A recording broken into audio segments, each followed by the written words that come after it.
Bale nnyo kunjagala mwebale nnyo kunzikiriza gwe lyange nga buli jonzo omulangira basamula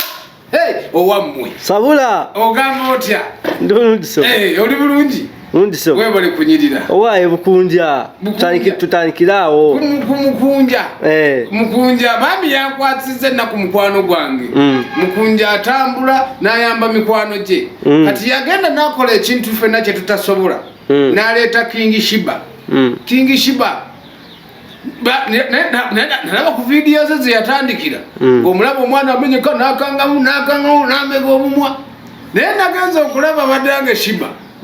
sebo yasitula akabina alina ebbeere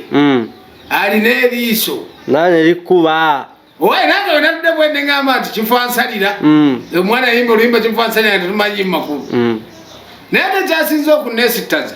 tugenda tulonda abantu baffe abo ne tubaleeta tetubateeka ku mutindo bw'omala baleete museka kati mukunja ennaku gy'alimu ate obuzibu bwa mukunja nti kati n'abaana abalala bamanyi nti mukunja bw'ogenda gwe ng'oyagala oleetayo ekintu kyo kizeeyo kyafaafagana ekireeta ewa mukunja alongoose batwale kati olowooza King Sheebah tebamututte tonakabulira ate ani yamututte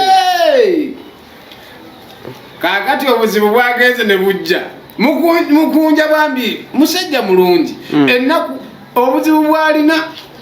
musajja muyimbi bulungi ate alumirirwa wati yete bamulaba abakyala bamulaba bavuddeko olutalo enkovu zikyamuli mu maaso eza King Sheebah King Sheebah yamubalula empi olwo naafunyeyo abakyala abalala ate kati Sheebah sebo naye alina ebbuba ekkambwe ennyo naye kanulidde Sheebah ne ngamba maama kyekino ekintu omwana kye yalongoosa bannange abaagala otwala Sheebah mwe nja bakolimira kubanga musooke muddemu mutunule mutandikire ku TikTok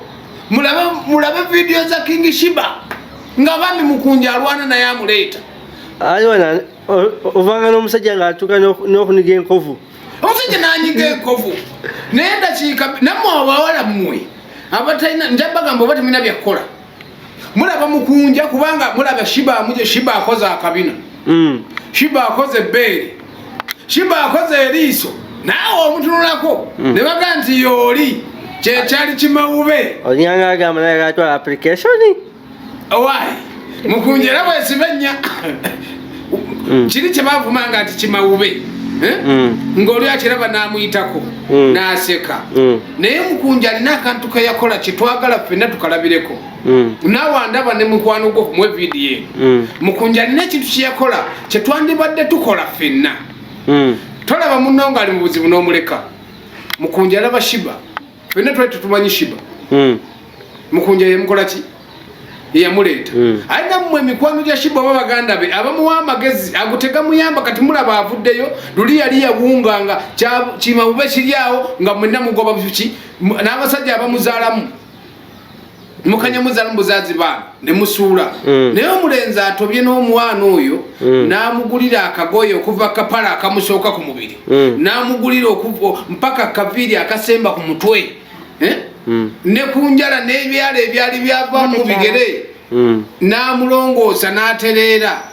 kati olwaleero bw'aba yatereera ate nammwe akajanja mukakomye omusajja mukunja yakubiddwa empi ganna akuba kakati ye Sheebah alina ebbuba teyaga na mukunja agende kufuka nga tamulaba wabaawo omuntu akuleta ku top n'ama n'akwerabira mukunja ate ng'ayinza kwerabira ate Sheebah kubanga kakati yamanyi Sheebah era ne bagaza baawukana tubakolimira kuba waliwo abalwana olutalo kati mukunja ayawukane ne Sheebah